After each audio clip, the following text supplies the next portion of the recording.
8 नवंबर 2016 की रात 8 बजे कुछ ऐसा हुआ कि रात्रि को 12 बजे से वर्तमान में जारी 500 रुपए। अरे नहीं नहीं नहीं, नोटबंदी नहीं, न्यूज़ मीडिया की जुगलबंदी और जनता की अक्लमंदी की बात करेंगे आज।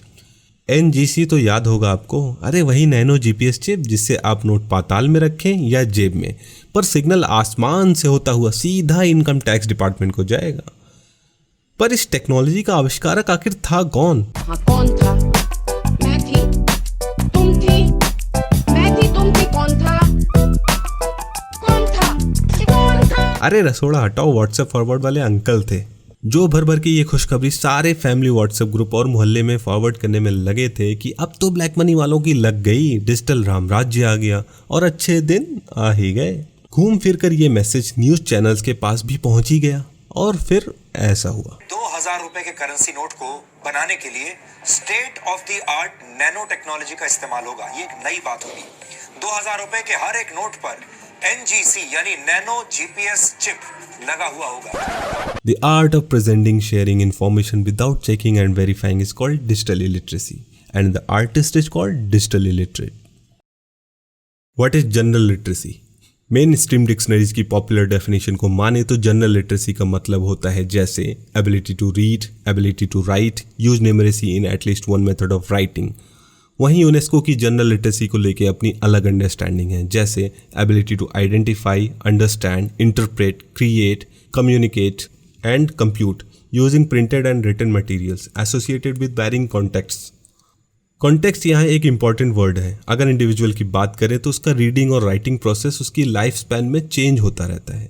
ये चेंजेस बेसिकली आते हैं किसी सर्टेन प्लेस जैसे कल्चरल, पॉलिटिकल और हिस्टोरिकल कॉन्टेक्स्ट में चेंज आने से। इंडिया में पिछले 6 सालों में इन 3 चीज़ों में काफ़ी चेंजेस देखने को मिले हैं। ये चेंजेस पॉजिटिव और नेगेटिव दोनों हो सकते हैं। What is digital literacy? अब आते हैं असल मुद्दे पे। डिजिटल लिटरेसी की डेफिनेशन काफ़ी डायनेमिक है, जो टाइम बाय टाइम टेक्नोलॉजी के एवोल्यूशन के साथ इवॉल्व होती रहती है। अमेरिकन लाइब्रेरी एसोसिएशन के अनुसार डिजिटल लिटरेसी की डेफिनेशन है the ability to use information and communication technologies to find, evaluate, create and communicate information requiring both cognitive and technical skills. इस डेफिनेशन के अनुसार बेसिकली 2 स्किल्स इंपॉर्टेंट हैं digital literate होने के लिए। पहला कॉग्निटिव, दूसरा टेक्निकल। जनरली टेक्निकल स्किल में डिजिटल डिवाइस यूज़ करना, न्यूज़ आर्टिकल्स पढ़ना, gaming, social media, streaming, information के लिए इंटरनेट का यूज़ करना और कई सारी चीज़ें आती हैं जो स्मार्टफोन या डिजिटल डिवाइस यूज़ करने वाले मोस्टली लोगों को पता होती हैं, पर ये सारी चीज़ें आपको डिजिटल लिटरेट नहीं बनाती हैं। आसान भाषा में कहें तो जैसे आप किसी बुक या न्यूज़पेपर को अगर डिजिटल फॉर्मेट में पढ़ते हैं तो ये आपको डिजिटल लिटरेट नहीं बनाता। वहीं दूसरी तरफ जहां आके लोग इलिटरेट हो जाते हैं वो है कॉग्निटिव स्किल सेट्स, जैसे attention, memory, logic and reasoning, audio visual processing. काफ़ी इंफॉर्मेशन हो गई, पर इसमें सबसे इंपॉर्टेंट कॉग्निटिव स्किल है। वैसे तो सब इंपॉर्टेंट है, पर लॉजिक एंड रीजनिंग ज़्यादा इंपॉर्टेंट है किसी भी तरह की इंफॉर्मेशन को प्रोसेस करने के लिए, जो कि हमारे देश की मीडिया और पब्लिक ने या तो बेच दिया है या है ही नहीं। चाय की टपरी पर बैठकर देश दुनिया चलाने वाले विद्वान जब इंटरनेट पे आ जाएं तो कैओस होना ही है। डेटा रिपोर्टल.com के अनुसार इंडिया की 40 करोड़ पॉपुलेशन पर डे कम से कम 2.5 घंटे सोशल मीडिया का एक्टिव यूज़ करती है और हर एक यूज़र के पास कम से कम 10 अलग अलग सोशल मीडिया अकाउंट्स हैं जो किसी भी मुद्दे पे अपनी राय रखना अपना जन्मसिद्ध अधिकार समझते हैं। और समझना भी चाहिए, डेमोक्रेसी है भाई। पर गलती वहाँ हो जाती है जहाँ लॉजिक फेल हो जाता है और किसी फेक और भड़काऊ व्हाट्सएप फॉरवर्ड की वजह से किसी निर्दोष की जान चली जाती है या सांप्रदायिक सौहार्द बिगड़ता है।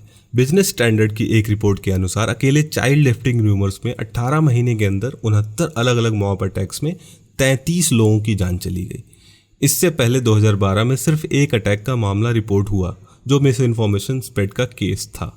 वहीं कई व्हाट्सएप ग्रुप ऐसे भी मिले हैं जिनका यूज़ करके मॉब अटैक्स किए गए, जैसे यूनिटी अगेंस्ट लेफ्ट इन्वॉल्व था जनवरी 2020 में हुए जेएनयू मॉब अटैक में।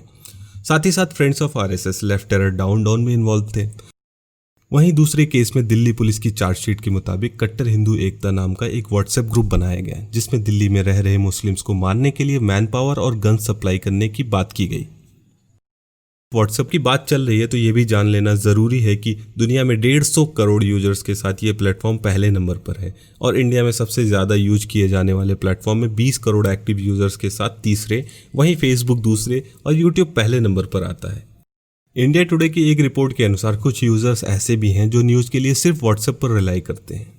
इस रिसर्च में 2 अलग अलग एज ग्रुप 21 साल से 28 साल और 30 साल से 48 साल के लोगों से कुछ सवाल पूछे गए, जिनमें 2 चीज़ें निकल कर आई कि 21 से 28 वाले एज ग्रुप ने मैसेज ना फॉरवर्ड करने की बात की, जबकि 30 से 48 वाले एज ग्रुप ने ये बात मानी कि वो मैसेज फॉरवर्ड करते हैं ताकि इन्फॉर्मेशन सब तक पहुंच सके। पहले ही बोला था अंकल ही हैं, उनकी भी क्या गलती है, पता थोड़ी था इन्फॉर्मेशन है या किसी स्मार्ट सिटी में बैठे IT सेल का प्रोपेगेंडा। खैर, BBC beyond fake news research project में भी काफ़ी इंटरेस्टिंग फाइंडिंग्स मिली थी, जिसका लिंक आपको डिस्क्रिप्शन में मिल जाएगा। इस फाइंडिंग में एक की फाइंडिंग ये भी थी कि मोस्टली केसेस में नेशनलिज्म मेन एलिमेंट था मिस इन्फॉर्मेशन फैलाने का। आपको भी कभी ना कभी इंडिया के नेशनल एंथम को यूनेस्को के अनुसार बेस्ट नेशनल एंथम होने का व्हाट्सएप फॉरवर्ड आया ही होगा। फेसबुक, ट्विटर और तमाम सोशल मीडिया प्लेटफॉर्म पर फेक न्यूज़ प्रोपेगेट करने की अलग कहानी और एक पूरा सिस्टम है, जिसे किसी और वीडियो में कवर करेंगे। फेक न्यूज़ का डिजिटल प्लेटफॉर्म जैसे व्हाट्सएप और फेसबुक पर पीक इलेक्शन के वक्त सबसे ज़्यादा देखने को मिलता है, क्योंकि उसमें पॉलिटिकल पार्टीज इन्वॉल्व होती हैं। वैसे आजकल तो हर टाइम इन्वॉल्व रहती है। इवन इंडियन मीडिया का भी काफ़ी बड़ा रोल है लोगों के बीच मिस इन्फॉर्मेशन फैलाने में, जैसे अलग अलग मौक़ों पर मीडिया द्वारा चलाया जा रहा कंगारू कोर्ट, फिर चाहे वो सुशांत सिंह राजपूत हो या तबलीगी जमात। तो भैया, इतनी ज्ञान की बातें जानने से कंक्लूजन क्या निकला? 15 अगस्त 2020 के इंडिपेंडेंस डे की स्पीच में पीएम नरेंद्र मोदी ने हर गांव को ऑप्टिकल फाइबर के जरिए इंटरनेट से जोड़ने की बात की, जो कुछ नया नहीं है। ये बात पीएम के 2014 में दिए गए इलेक्शन रैली के स्पीच में भी सुनने को मिल सकती है। इंफ्रास्ट्रक्चर प्रोवाइड करना एक इम्पॉर्टेंट स्टेप है, पर पहले हमें यह भी देखना होगा जिनके पास ऑलरेडी इंटरनेट और सोशल मीडिया का एक्सेस है वो इसे किस तरह से यूज कर रहे हैं। जब गवर्नमेंट और मीडिया खुद एक लार्ज पॉपुलेशन के वेपनाइजेशन का काम कर रही हो तो इस प्रॉब्लम से लड़ पाना एक अलग ही चैलेंज है, जिसमें पब्लिक को खुद अपने राइट्स को समझकर लॉजिक का यूज करना होगा। फ्री मीडिया और इन्फॉर्मेशन को ज़्यादा से ज़्यादा सपोर्ट और किसी भी इन्फॉर्मेशन को शेयर करने से पहले फैक्ट चेक जैसी हैबिट्स डेवलप करना, इन सब में थोड़ा सा वक्त लगता है, पर आप गलत इन्फॉर्मेशन शेयर करने से बच सकते हैं। कोरोना की तरह #ब्रेक द चेन गलत इन्फॉर्मेशन से भी लड़ने के लिए ज़रूरी है। जब तक IT सेल का कचरा ऑप्टिकल फाइबर के जरिए हमारे आपके सोशल मीडिया पे आता रहेगा, तब तक फेक फॉरवर्ड्स होते रहेंगे और कई निर्दोष जाने जाती रहेंगी। सब्सक्राइब करिए डिजिटल इलिटरेट को ऐसे ही मिस इन्फॉर्मेशन और फेक न्यूज़ से लड़ने के लिए।